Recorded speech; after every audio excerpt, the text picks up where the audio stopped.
Hello all. ఈరోజు మనం నా ఎయిర్ ఇండియా ఫ్లైట్ ఎక్స్పీరియన్స్ గురించి మాట్లాడుకుందాం. From Delhi to Hyderabad. So just అలా ఒక ఆఫీస్ పని మీద నేను ఢిల్లీ దాకా వెళ్ళాను. ఆబ్వియస్లీ కంపెనీ వాళ్ళే డబ్బులు పెట్టుకుంటారు ఫ్లైట్ వెళ్ళి, లేకపోతే మనం అయితే బ్రిటిష్ క్లాస్ వాళ్ళు ఏం చేస్తాం, ట్రైనో బస్సో పోతాం, లేకపోతే ఇంట్లో కూర్చుంటాం. సో వెళ్ళి రిటర్న్ వచ్చేటప్పుడు it was a very crazy experience. Vijayawada నుంచి ఢిల్లీకి మామూలుగా అయితే ప్రపంచం అంతా ఇండిగో ఫ్లైట్లు ఫుల్ గా నిండిపోయి ఉంటాయి. ఎక్కడ చూసా ఇండిగో ఇండిగో. కానీ విజయవాడ నుంచి ఢిల్లీకి రెండే ఫ్లైట్లు. పొద్దున పోను, సాయంత్రం రాను. And carrier is air India. And ఇది జరిగింది అహ్మదాబాద్ ఇన్సిడెంట్ తర్వాత ఒక 2-3 నెలల తర్వాత. సో కుదరదంటూనే కుదరక నేను ఇంకా తీసుకోవాల్సి వచ్చింది. సో రిటర్న్ వస్తున్నప్పుడు జస్ట్ వచ్చాను అనమాట. అలానే బికాస్ ఇది హైదరాబాద్ సారీ విజయవాడ వెళ్తుంది కాబట్టి మన తెలుగు వాళ్ళు చాలా మంది బాగానే ఉన్నారు. ఒకడు పాపం ఫస్ట్ టైమర్ ఉన్నాడు, వచ్చాడు. వాడు పాపం ఏదో కష్టపడుతున్నాడు, ఇది చెక్ ఇన్ లగేజ్ ఇద్దామని. వాడు సెల్ఫ్ చెక్ ఇన్లు ఇచ్చాడు, అది అర్థం కావట్లా కుర్రోడికి. నేనున్నా. వాడు తెలుగు నాకు అర్థమైంది. మన ఫేస్ వాల్యూ ఎలాంటిదంటే మనం తెలుగు అని వాడికి అర్థం కాదు. వాడు హిందీలో మొదలు పెట్టాడు, అరే భయ్యా ఏ క్యా కర్నా హై హో.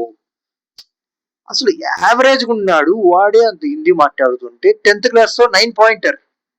నా వెనక చూసి రాసిన వాళ్ళు ఇద్దరికైతే 10 పాయింట్స్ వచ్చినాయి. నేనంత హిందీ మాట్లాడాలని నేను మొదలెట్టా. ఇద్దరు డాలు వహర్ రకో జాయేగా ఆయేగా విజయవాడ రకో మస్ట్. వాడు ఈడియోడు బాగా తెలిసినట్టుంది, ఈ విషయం ఉందనుకొని చెప్పినట్టు ఫాలో అయిపోయాడు, వచ్చేసింది. ఇందులో మొత్తానికి డిజాస్టర్ ఏంటంటే చివరిలో నా బోర్డింగ్ పాస్ ప్రింట్ చేసుకున్నా. అప్పుడు మన పేరు ఇంత పొడవు ఉంటుంది, వెలగపూడి నాగసుబ్రహ్మణ్యం అని. వాడికి అర్థమైంది, తెలుగుడు అయ్యండి ఎందుకురా నీకు, తెలుగులో మాట్లాడొచ్చు కదా. నాకంటే రాదు అన్నట్టు చూశాడు. మనం అవన్నీ పట్టించుకో. ఒకసారి ఫిక్స్ అయ్యానంటే ఫిక్స్, ఇంక వాడితే హిందీనే, తెలుగు లేదు. బయలుదేరా. పాప వాడు ఫస్ట్ టైం కదా, వాడికి తెలియదు, ఇంకా తెలిసినాడు ఎవడు లేడు. వాడికి తెలిసింది ఏంటి, నేను విజయవాడే పోతున్నా, ఎట్టు పోతే అటు ఫాలో అవుతున్నాడు. ఒక 5 నిమిషాలు కూర్చున్నా, ఆయనకు బెంచ్లో కూర్చున్నాడు. లేచి కొద్దిగా నడుచుకుంటూ వెళ్ళా, ఫాలో అయ్యాడు. చెక్కింగ్ కూడా నేను పెట్టాను, జస్ట్ షూస్ ది ఆడ ట్రైలో పోతా ఉంటాయి, పెట్టానా. కుర్రోడు సేమ్. వాడి పాపం ఏదో ఫ్లిప్ ఫ్లాప్స్ వేసుకున్నాడు, వాడికి తెలియదు అది అవసరం లేదని, అది కూడా పెట్టాడు. ఇక్కడ దాకా ఓకే స్టోరీ. ఒక్కసారి ఆ చెక్కింగ్ అవన్నీ అయిపోయాక నేను ఏదో పొద్దు నుంచి ఏదో తిన్నా కదా, ఒక్కసారి వెళ్ళాల్సి వస్తుంది అనిపించి వాష్రూమ్ వైపు వెళ్తున్నా. డిజాస్టర్ ఏంటంటే కుర్రోడు ఫాలో అవుతున్నాడు. ఆగి చెప్దాం అనుకున్నా, అరే బాబు నేను వెళ్తుంది గేట్ దగ్గర కాదు, వేరే పని మీద, మళ్ళీ వస్తాను అప్పటిదాకా కూర్చో అని. బీయింగ్ ఇంట్రోవర్ట్ అంతా చెప్పలేకపోయా. వెళ్ళా లోపల, లోపల ఫాలో అయ్యాడు కుర్రోడు. చూసి ఆగుతాడేమో, కొంచెం అటు కూర్చుంటాడేమో, అక్కడ ఫాలో అయ్యాడు. సరే అని నేను లోపలికి వెళ్తే ఒక 1/2 గంట పని కానిచ్చుకొని వస్తే, 1/2 గంట కూడా అక్కడ వాష్ బేసిన్ దగ్గర హ్యాండ్ వాష్ చేసుకుంటూ అక్కడే ఉన్నాడు. పాపం చెప్పు ఉండాలనుకున్నా. సర్లే నా భార్య పోయా. ఒక 1/2 గంట 1/2 గంట ఇంకో వెయిటింగ్ తర్వాత బోర్డింగ్ అయింది, లోపలికి వెళ్ళిపోయాం, కూర్చున్నాం. ఒక కోయిన్సిడెంటల్లీ జస్ట్ స్టార్టింగ్ ఫ్లైట్ స్టార్టింగ్ కి నేను ఒక సెకండ్ దానిలో విండో సీట్ అయితే మన కుర్రోడు ఆపోజిట్ సైడ్ ఫస్ట్ దానిలో ముందు కూర్చున్నాడు, నేను ఇటు కూర్చున్నా. అంటే చూడగలను ఇద్దరం. ఓకే సరే, ఇంకా మనోడితో కుర్రోడితో బిజినెస్ అయిపోయింది, ఇంకా సరదాగా ఫ్లైట్ వెళ్ళిద్ది దిగిపోద్ది అయిపోద్ది అనుకున్నా. హ్యాపీ ఎండింగ్స్ అన్నట్లు కూర్చొని ఉన్నా.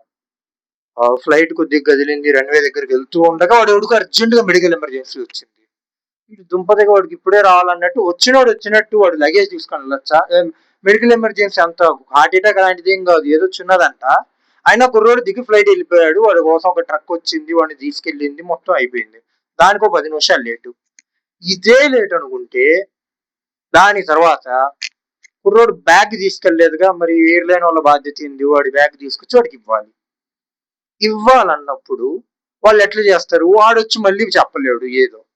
వీళ్ళకెట్ట తెలుస్తుంది, వీళ్ళ తెలివి వెళ్ది. మొదలు పెట్టారు పైనుంచి క్యాబిన్ పైకి ఎత్తి ఒక్కొక్క బ్యాగ్ చూపించి ప్రతి ఒక్కరిని అడగడం మొదలు పెట్టారు, ఇది మీదా, ఇది మీద అలా మొత్తం అడిగేస్తే ఏదో ఒక ఐడెంటిఫైడ్ బ్యాగ్ ఉంటది కదా, అదే వాడిది అని. కాకపోతే గొప్ప విషయం ఏంటంటే ఇది ఒక అరగంట ప్రాసెస్. ఫస్ట్ బికాజ్ మనోడు ముందున్నాడు కాబట్టి మనోడి దగ్గర స్టార్ట్ అయింది. ఈ జరిగే నేపథ్యంలో నాకు ఇటు చివర ఎఫ్, మన కుర్రోడేమో సి. ఇప్పుడు నా ఎఫ్ సికి మధ్యలో డి ఉంటుంది కదా, డి కొద్దిగా వెనక ఇంకో తెలుగోడు వాడు తపాల మొహోడు. వాడు ఊర్లో ఉన్న ఎక్కడ లేని కుక్క సోదంతా వాడికే కావాలి. వాడికి విషయాలు తెలియవు, అలా అని సైలెంట్ గా ఉండడు, ఏదో ఒకటి మాట్లాడాలి, ఏది పెడితే అది. ఇప్పుడు ఇక్కడ ఏమన్నాడంటే, ఇప్పుడు ఈ మధ్య టెర్రరిస్ట్ అటాక్లు అవి అవుతున్నాయి కదా, అందుకని మొత్తం చెక్లు అవుతున్నాయి, ఎవడైనా దొరికితే వాడిని పట్టుకొని వెళ్ళి వేసేస్తారు జైల్లో. ఇంకంతే వాడి పని, వాడి పని అయిపోయింది, వాడిని వేసేస్తారు అన్నాడు. ఇంకా వాడికి ప్యాక్. వాళ్ళు క్యాబిన్ మొదలుపెట్టి ఇడు కుర్రోడు ముందున్నాడు కదా, ఫస్ట్ లగేజ్ పైకి ఎత్తి 2 బ్యాగులు బయటికి తీసి వీడిని అడిగింది, is this yours, is this yours sir, excuse me, is this yours, is this yours అని. వాడు ఆల్రెడీ ప్యాక్. వీడి సోది చెప్పాడా సెక్యూరిటీ చెక్, వాళ్ళేమో వీడు టెర్రరిస్ట్ అనుకోండి, నో మ్యామ్ నో మ్యామ్ అన్నాడు. ఇటు పక్క 2 బ్యాగులు చేసి ఈజ్ దిస్ యువర్స్ అంది. వీడికి భయం మొదలైంది. ఇంక వీడు వచ్చి no sir, I'm software engineer TCS Hyderabad, ID card దిగిపోయాడు. నో సార్ నో సార్ అని ఇంక మిగతా వాళ్ళని మొదలు పెట్టారు. వాడికి 10 నిమిషాలు ఈ వెనకాలోడి వల్ల మెంటల్ ఎక్కింది. సరే ఇదంతా చెప్తూ ఉన్నాడు. పాపం జనాలు ప్యానిక్ అవుతున్నారు, నిజంగానే ఏమన్నా ఇష్యూ ఏమో అని. వాళ్ళు ఆల్రెడీ పైలట్ ఇంగ్లీష్ లో చెప్పాడు. ఎలా చెప్పాడు, ఫారిన్ కైండ్ తో మాట్లాడేవాడిని నేను ఇంగ్లీష్, నాకే అర్థం కాల, ఇంకా ఫ్లైట్ లో ఉన్న మిగతా వాళ్ళకి అర్థం అయింది పాపం, ఆనెస్టే కదా, కాబట్టి వాళ్ళకేం అర్థం కాల. దాని మీద ఎయిర్ హోస్టెస్ వాడు ఆల్రెడీ ఇంగ్లీష్ లో చెప్పాడు కదా, పాపం అర్థం కాని వాళ్ళకి హిందీలో చెప్దాం, నేటివిటీ పిండుదాం అని హిందీలో మొదలెట్టింది. మెడికల్ హాయ్ ఓ హై 10th లో 9 పాయింట్స్ నాకంటే అర్థమైంది, మిగతా వాళ్ళకి అర్థం కావద్దు, ఎవరికి అర్థం కాల, అందరు ప్యానిక్ గానే ఉన్నారు. అంటే మీకు అర్థం చేసుకోవాలి, కొంచెం ఐక్యూ ఉన్నాడు కాబట్టి ఇంగ్లీష్ లో చెప్పిందే సగం, అక్కడే సగం అర్థం అయిపోయింది నాకు, వాడు పైలట్ గురిగినప్పుడే వీళ్ళు చెప్తే అర్థం అయిపోయింది, మీకు ఎవరికి అర్థం కాల. మొత్తం ఫ్లైట్ దిగాక 4 అడిగారు నన్ను ఏమైంది. అట్లా ఉంటది మరి. ఒక అరగంట తర్వాత మొత్తం అయిపోయింది చెక్, వాడి బ్యాగ్ ఐడెంటిఫై చేశారు, తీసుకెళ్ళి ఇంకా రన్వే ఎక్కి మెల్లగా వెళ్తున్నప్పుడే కొద్దిగా ఎయిర్ ఇండియా కొద్దిగా పాత ఫ్లైట్లు కాబట్టి కొద్దిగా హార్ష్ గా వెళ్తుంది. వెనకాల ఉన్నాడు, ఏం లే మాయ్యా లేట్ అయింది కదా, అందుకని వీడు స్పీడ్ గా లాగిస్తాడు, అందుకని కొంచెం బండి ఊగుతుంది. ఎలా అంటే నువ్వు 100లో పోతావు కదా, బండి పెద్ద ఊగుతుంది, అదే 120 పోతే ఊగుద్ది కదా, అట్లా స్పీడ్ పోనిస్తున్నాడు, కవర్ చేసేస్తాడు, అరగంటలో కవర్ చేసేస్తాడు. నేను సరే ఓకే, వాడిని ఇగ్నోర్ చేసి నా పాటికి నా పని చూసుకుంటూ ఫుడ్ ఆర్డర్ పెట్టింది ముందే, బుక్ చేసేటప్పుడే వస్తుంది. వచ్చినప్పుడు ఫస్ట్ వాడు నాన్ వెజ్ ఇస్తే నా పక్కన నాన్ వెజ్, మామూలుగా నేను వెజిటేరియన్, కల్ట్ వెజిటేరియన్. నా చుట్టుపక్కల నాన్ వెజ్ అంటే నాకు పెద్ద ప్రాబ్లం ఏమి ఉండదు, నా చుట్టూ ఫ్రెండ్స్ చాలా మంది కాబట్టి నా వెజ్ నేను తినేస్తా. వీడు స్పెషల్ గా ఒక పావు బాజీ అని ఏదో నాన్ వెజ్ కుర్మా ఆర్డర్ పెట్టాడు. స్మెల్ ఘోరంగా వస్తుంది, సరే తట్టుకుందాం అని స్మెల్ తట్టుకొని ఉన్నా. అది కొంచెం అంటే ఒకసారి పూర్తిగా టేక్ ఆఫ్ అయ్యి స్టేబుల్ అయ్యాకే వాళ్ళు పెడతారు ఫుడ్, కాబట్టి అది అయిపోయి వాడు పెట్టి వాడు మొదలు పెట్టాడు. అప్పుడు మొదలైన టర్బులెన్స్, ఫ్లైట్ కొద్దిగా వణుకుతూ ఉంది. Already air India recent news అందరికీ తెలిసిందే, అక్కడ ఉన్నోళ్ళందరూ గుండె దడదడలాడుతున్నాయి, ఎక్కడ ఏమైద్దా ఎప్పుడు ఏమైద్దా అని. సరే ఏదో ఎక్కా, కొంచెం ధైర్యం చేసుకుంటుంటే వీడు తినడం ఆపాలా, అంత వణుకుతున్నప్పుడు ఇంత సీరియస్ ఎయిర్ ఇండియాలో లేదు. వీడు ప్రొఫెషనల్, వీడు రోజుకి 10 ఫ్లైట్లు ఎక్కేవాళ్ళలాగా ఇదంతా ఏముంటది నార్తోడు వచ్చి హోతే రెత్తాయ్ బాయ్ అన్నాడు. సర్లే అని చెప్పి వాడు తింటే నాకు టెన్షన్ వస్తుంది, ఆ టర్బులెన్స్ గా చికెన్ కర్రీ అదంతా వచ్చి నా మొహాన్ని ఆడబడిద్దు అని నేను టెన్షన్ పడుతూ వణుకుతూ సైడ్ కి జరుగుతూ ఉన్నా.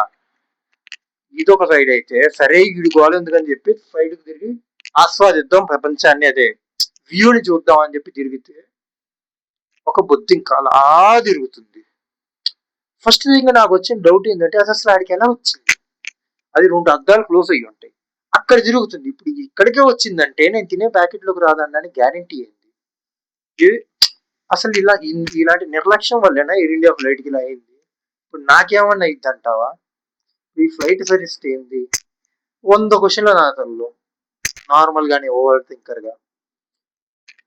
సరే ధైర్యం చేసి కూర్చొని వదిలిపెడితే, హా వీడి తినడం అయిపోయాక తెచ్చిచ్చింది నేను తినడం మొదలుపెట్టి కొంచెం ప్రశాంతంగా తిని భయంగానే చూస్తూ తిని అయిపోయి ప్రశాంతంగా ల్యాండ్ అయిపోయాం అమ్మాయ దేవుడా అనుకుంటూ క్యాబ్ బుక్ చేసుకున్నాం. వాళ్ళు క్యాబ్ ఖర్చులు కూడా కంపెనీ వాడు ఇస్తాడు, నువ్వు కన్సిడరింగ్ బిల్లు పెడితే, అందుకని ఓలా ఊబర్లో బుక్ చేసుకున్నా. మనం తెలివైన వాళ్ళం, వాడు మన క్యాబ్ వాడు అతి తెలివైనోడు.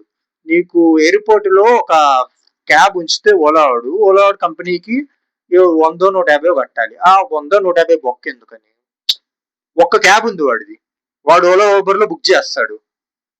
బుక్ చేసిన వెంటనే వాడి ఫ్రెండ్ ఒక 5 10 క్యాబులు ఉంటాయి, వీడు బుక్ చేసిన వెంటనే జస్ట్ ఎయిర్పోర్ట్ బయట నుంచి అలా లోపలికి వస్తాయి, వీళ్ళు ఎక్కించుకుంటారు, అదే రేటుకి చెప్పిన పాయింట్కి దించేస్తారు, రైడ్ క్యాన్సిల్.